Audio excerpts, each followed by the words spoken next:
রকিবুল হোসেন মুর্দাবাদ, রকিবুল হোসেন মুর্দাবাদ, রকিবুল হোসেন মুর্দাবাদ। ধুবড়ী চাপড়ে কংগ্রেস নেতা রকিবুল হোসেন গো ব্যাক মুর্দাবাদ ধ্বনিতে উত্তাল প্রতিবাদ।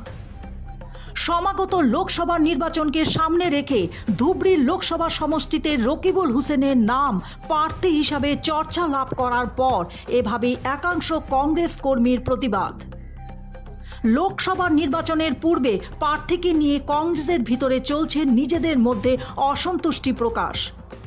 তাই রকিবুল হোসেনের নাম প্রার্থী হিসাবে চর্চার পর এভাবেই একাংশ কংগ্রেস কর্মী প্রতিবাদ সাব্যস্ত করতে বাধ্য হয়। বিলাসীপাড়ার রাজীব ভবনে রকিবুল হোসেনের পোস্টার দেয়ালে লাগিয়ে দেওয়ার পর এভাবেই প্রতিবাদ সাব্যস্ত করে কংগ্রেসি নেতারা।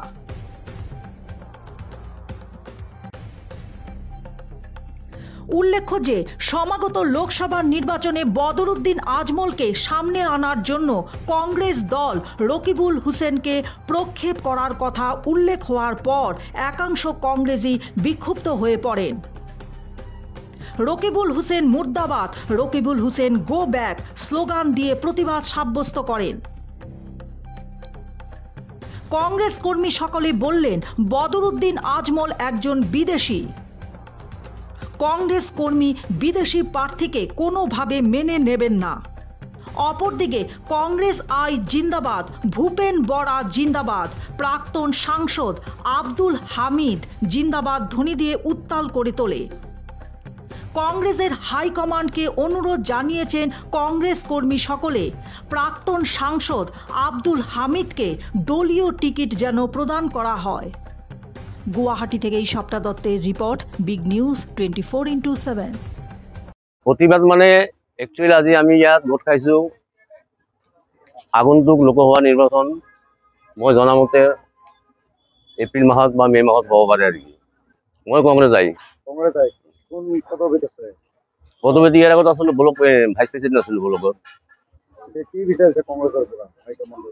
হাইকমাণ্ডৰ বিচাৰিছোঁ আমি যাতে ইয়াত আব্দুল হামিদক প্ৰাৰ্থী ৰূপে নিৰ্বাচিত কৰে আৰু কি। আব্দুল হামিদ প্ৰাক্তন MP। সেই ৰকিবুল হোসেন মই এটা বস্তু মানে বুজি পোৱা নাই, সি যদি ইমান ডাঙৰ লিডাৰ হয় সি নগাঁৱত কিয় নেখেলে? সি কি ভাবিছে ধুবুৰী মাটি নৰম? তাৰ ধাৰণা ভুল। ধুবুৰী মাটি শকত, বিৰাট শকত। চাওক ইয়াৰ আগত মই এটা কৈ আছোঁ, উদাহৰণ দিছোঁ। 1 নম্বৰ স্বৰ্গীয় আনোৱাৰ হোসেন, সিও ডাঙৰ লিডাৰ আছিল, হাৰি গ'ল। নেক্সট টাইম ৱাজেদ চৌধুৰী, সি নিজক খুব ডাঙৰ লিডাৰ বুলি ভাবে, সিও গ'ল। আকৌ থাৰ্ড টাইম দিল আপোনাৰ আবু তাহেৰ বেপাৰী, সি বোলে ডাঙৰ লিডাৰ বোলে, সিও গ'ল। ইমান সহজ নহয়, ধুবুৰী মাটি শকত আছেতো।